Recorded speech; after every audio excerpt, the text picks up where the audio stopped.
Instantes com Deus. Minutos de fé e esperança na palavra do Reverendo Reginaldo Borges. E a paz do Senhor Jesus. E dizer que é motivo de satisfação, de alegria estar com vocês aqui. Teve uma pessoa que disse, o senhor passou por aqui em 2017, então está fazendo aproximadamente uns 5 anos que eu passei aqui, né, nessa igreja. Entendendo? E é muito bom quando a gente volta, né, e vê as transformações, não só física, né, mas também o que é importante são as transformações espirituais que o povo de Deus vai passando, né? Escolhi para conversar com vocês nessa manhã um texto lá de Abacuque.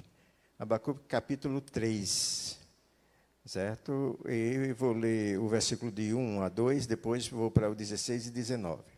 A versão que eu vou ler diz o seguinte, a oração do profeta Abacuque sobre a forma de canto. Tendo ouvido o Senhor as suas declarações e me sinto alarmado, aviva a tua obra, ó Senhor, no decorrer dos anos, e no decurso dos anos, faze-as conhecida. Na tua ira, lembra-te da misericórdia. Não? Eu geralmente gosto de trocar a palavra ira por justiça, tá? Porque ira é muito humano, né? E Deus é mais forte do ponto de vista da justiça. Pulando para o versículo 16, diz lá, ouvi e o meu íntimo se comoveu a sua voz. Tremeram os meus lábios, entrou a prodigão dos meus ossos e os joelhos me vacilam. Pois em silêncio devo esperar o dia da angústia que virá contra o povo que nos acomete. Ainda que a figueira não floresça, nem haja fruto na vide, produto da oliveira minta, e os campos não produzam os mantimentos, as ovelhas sejam arrebatadas do aprisco, e nos currais não haja gado. Todavia eu me alegro no Senhor, exulto no Deus da minha salvação. O Senhor Deus é a minha fortaleza, e faz os meus pés como os da corça, e me faz andar altaneiramente. Que Deus aplique em nosso coração a porção da sua palavra lida nesse instante. E vamos, se podemos colocar um título nessa reflexão, a gente colocaria o título de Aviva-nos. Não é? É algo que nós estamos precisando muito nesse país, é de um avivamento espiritual. Não é um avivamento do ponto de vista midiático, mas um avivamento pessoal, individualizado. Essa é a grande dificuldade, porque todos nós esperamos avivamento como esses grandes eventos, como aconteceu esse ano lá nos Estados Unidos, e etc, etc. Que Deus seja louvado. Mas o que é importante não é o outro ser avivado, o importante é que nós sejamos avivados. Porque se eu não for avivado, se você não for avivado, se nós não formos avivados, o que é que vai acontecer? Nada. Eu posso orar à vontade, né? Uma oração de não sei quantos dias, modifica alguma coisa? Não. É apenas um hábito, uma demonstração, pode ser até de fé, mas na realidade não transforma, não modifica. O avivamento é algo mais diferente, é algo que produz mudança na vida da pessoa. E se começa a produzir a mudança em um, e ele vai se expandindo para outro, e outro, e outro, pouco mais a igreja está uma igreja avivada, pouco mais a sociedade vai ser avivada, mas isso é individual. É esse grupinho, né? Aquela formação. Não sei se vocês já ouviram alguns filmes, algumas imagens de formiga, quando o território dela é alagada, né? Uma vez eu vi um videozinho de uma hidroelétrica que foi feita, né? E nessa construção, a água, né, chegou um formigueiro, e o que acontecia? Tinha uma bola grande flutuando nas águas, né? E quando chega de perto, são formigas que estão agarradas umas às outras, aí elas não afundam, não morrem, né? E ali elas vão sendo transferidas para outro espaço. Né? Mas isso foi preciso o quê? Ter um agregamento, né? Uma agregação, uma comunhão, uma união de forças para manter o formigueiro vivo e ativo. Então, a igreja geralmente é assim.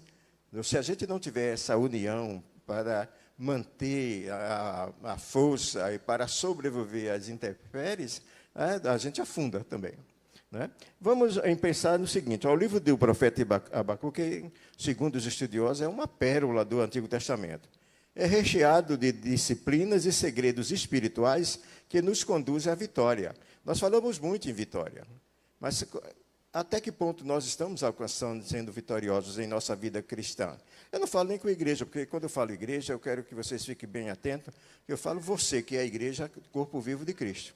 Porque templo, essas coisas, tudo é secundário, né? Então, é necessário se conduzir à vitória, ter uma vida vitoriosa, certo? E como ter essa vida vitoriosa? No começo do livro de Abacuque estava... a gente vê que Abacuque estava no fundo do vale, né? Ele estava em conflito com a vontade de Deus, coisa que é muito natural nas pessoas, entrar em conflito com Deus, principalmente quando vem a dor, quando vem a perda, e se entra em conflito com Deus. Por mais que você queira aparentar para o outro que não está em conflito, mas dentro de você existe o conflito. Então, Abacuque, e isso é normal, tá, gente? Não pense que você está em pecado, que você está abandonando fé, isso, aquilo, outro. Não, isso é normal, é da pessoa. Certo? Tanto que Jesus Cristo disse, se for possível, passa de mim esse cálice. Não é? Então, o que é que acontece? Abacuque estava lá no fundo, a gente costuma dizer no fundo do poço, eu estou botando aqui no fundo do vale, tá? No fundo do vale, porque ele estava em conflito com Deus. A princípio, o nome de Abacuque significa abraçar, né? Ou lutar, né? Esse abraço na questão da luta, tá certo? E em seu livro ele faz essas duas coisas, né? Ele luta e abraça. É interessante. O seu conflito com Deus era a respeito do sofrimento do povo de Judá, que estava prestes a ser invadido pela Babilônia, né?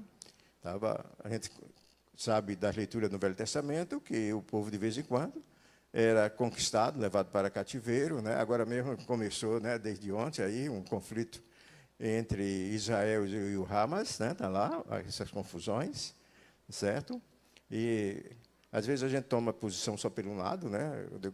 Vamos orar por Israel, não vamos orar por Israel e pelo Hamas, porque tem muitas inocentes, muitas crianças, muitos idosos dos dois lados sendo sacrificados, não é só um lado, né? Guerra não tem esse negócio só um lado perde, não. Os dois lados perdem, né? E nós precisamos colocar esses povos, né, em comunhão, em oração, né? Então, o profeta estava indignado com o declínio espiritual do povo. O povo tinha espiritualmente caído, não sei se mais ou menos como nós estamos hoje como sociedade brasileira, uma decadência enorme, né? Só a título de informação, a minha formação acadêmica, eu sou antropólogo, estudo cultura e sou professor de sociologia e de antropologia. Então, a gente olha muitas vezes, não só pelo ponto de vista espiritual, mas também pelo ponto de vista científico, os conflitos das pessoas e dos povos também, não é? Então o profeta estava lá indignado, porque Israel havia caído, havia descido, né, de comunhão com Deus, e o que ele queria, o que ele desejava, o que mais ele almejava, era que esse povo se renovasse. Mas o sentimento do profeta era que Deus não estava respondendo às suas orações. Esse é um grande dilema nosso também, não é? A gente ora, aí a gente acha que Deus não responde. Não é? Eu quero dizer para vocês, eu acho que vocês já ouviram isso também, que Deus responde todas as nossas orações, todas. O resultado da resposta de Deus a gente vai classificar, se foi positivo ou negativo. Aí a classificação é nossa, não é de Deus. É nós que classificamos, né, se que Deus respondeu ou não. Mas Ele responde, tá? Pode ficar certo. Ele responde todas. Então, o profeta aqui estava indignado. Deus não me responde. Às vezes até porque nós também não esperamos a resposta de Deus. Né? Nós esperamos a resposta de Deus. Esse é um grande problema. Eu não sei, né, como nós estamos vivendo essa oração. Talvez porque a gente tem orado e tem dito, Deus não me respondeu, eu não vou mais atrás. Eu vou deixar para lá, né? Ou então, já orei uma vez, não preciso orar mais. 3 vezes Jesus orou lá no Monte do Sofrimento, né, antes de ser preso, pedindo a mesma coisa. Então, muitas vezes a gente pensa dessa forma, né? Então, esse profeta estava dizendo, Deus não me responde, o negócio está feio, né? Parece que ele cortou a comunicação. Deus não corta a comunicação conosco. O que acontece é que a gente quebra essa comunicação. De vez em quando, se usando um termo mais hoje, né, a conexão cai. Mas não cai da parte de Deus, cai da nossa parte, tá? Cai da nossa parte. Então, no primeiro capítulo do livro, ele demonstra a sua preocupação com esses tempos difíceis e perigosos, pois ele usou a palavra como violência, iniquidade, destruição, contenda e injustiça. Está aí dentro do capítulo de Abacuque. Ao mesmo tempo, ele reconhecia que a causa de tudo isso era a distância espiritual do povo. Puxa, nós estamos passando por um processo de violência, iniquidade, destruição, contenda e injustiça. A culpa não é de Deus, a culpa é do povo. O profeta raciocinou dessa forma, certo? A religião lá na época era frouxa, né? Não sei se há muita semelhança com o dia de hoje, né? A religião era frouxa, faltava obediência à lei, os ricos exploravam os pobres e a palavra de Deus era distorcida. Puxa, lá naquela época, não é só hoje não? Não, lá naquela época. Sabe por quê? Porque o pecador é o mesmo, o homem pecador é o mesmo, não muda não. O que muda é o tempo e a paisagem. O resto é a mesma coisa, não tem para onde correr não. Somos pecadores e precisamos estar sempre em conexão com Deus. Tanto é que no primeiro capítulo o profeta começa usando a palavra clamar, que significa simplesmente pedir socorro, né? Em seguida usa a palavra gritatiei, que significa clamar com o coração perturbado. Depois do clamor perturbado do profeta, ele ficou na torre, vigiando e esperando a resposta do Senhor. A resposta veio, e Deus o mandou escrever a visão, para que possa ler até quem passa correndo. A partir daí começou o avivamento do profeta. Foi orar, entra no teu quarto e em silêncio, ora a Deus. Tá? Deus vai dizer para ele que ele escreva alguma coisa que possa ser visto. Isso significa o quê? Faça alguma coisa para que as pessoas vejam. Você sabe por que a igreja de Atos crescia lá no Antigo Testamento? Porque o povo via nos crentes Jesus Cristo. Então, o povo via Jesus, então seguia. Será que hoje o povo aí está vendo a gente como Jesus? Ou não? Será que está vendo Jesus em nós? Esse é um grande problema. Ah, pastor, às vezes a nossa igreja não cresce, não sei o quê, mas será que o povo está olhando para mim, para você, para a igreja do Senhor Jesus, está vendo Jesus nela?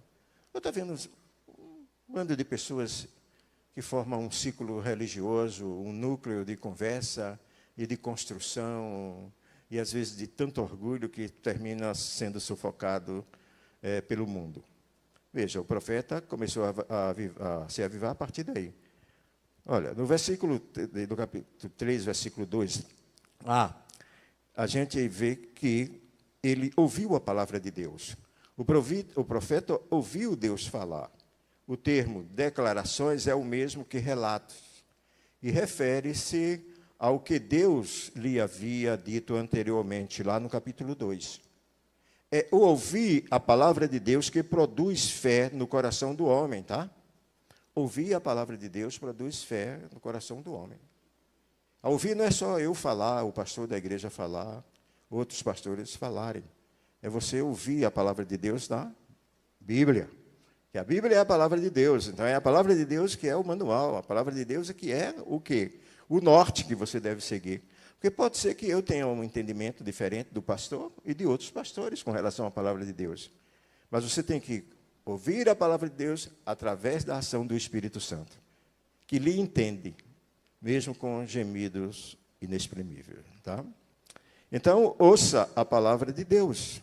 Ouvir a palavra de Deus produz essa fé. Tá? Eu coloquei aqui, geralmente eu não uso muito, mas eu coloquei nessa reflexão uma palavra de Moody.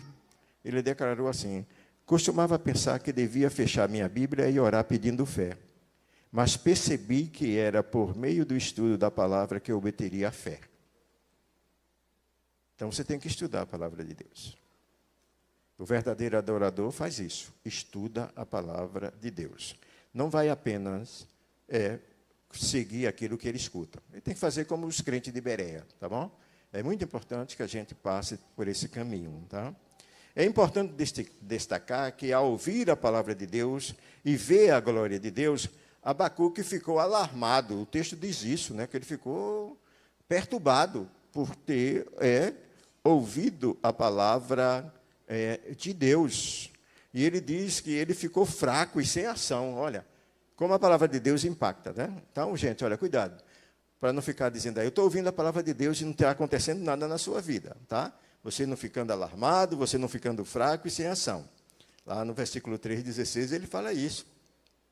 Aliás, todos os homens da Bíblia que tiveram essa experiência com Deus ficaram assim, alarmados. Certo? Veja, Moisés estremeceu no Monte Sinai quando Deus lhe deu a lei. Josué prostrou-se com o joelho em terra diante do Senhor. Daniel ficou exausto e enfermo depois da visão que recebeu de Deus. Está lá em Daniel 8, né, 27 e 10, 11. João, quando viu Cristo glorificado, caiu aos seus pés como se tivesse morto. Queridos, ouvir a palavra de Deus é algo muito sério, pois a Bíblia nos coloca, como se diz aí no ditado popular, no canto da parede.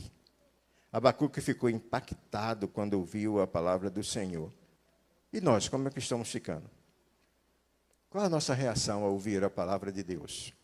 Não estou falando aqui da pregação do homem, eu estou falando de você ouvir a palavra de Deus quando você está lá estudando, em comunhão com a palavra, com a Bíblia, isso, aquilo, outro. Como é que você tem ficado? Qual a sua reação? Porque, às vezes, emocionalmente, né, os pregadores têm aquele, às vezes, o jeito, né, de tornar você ficar emocionado com as coisas, isso, aquilo, outro, e você pode chegar, puxa, não sei o quê. Mas quando sai da igreja, o que foi que aconteceu? Quando chegou em casa, que viu tudo bagunçado lá, qual foi a sua reação? Não é? Certo? Então, a gente precisa ter essa consciência do... Você ouviu Instantes com Deus, na palavra do reverendo Reginaldo Borges.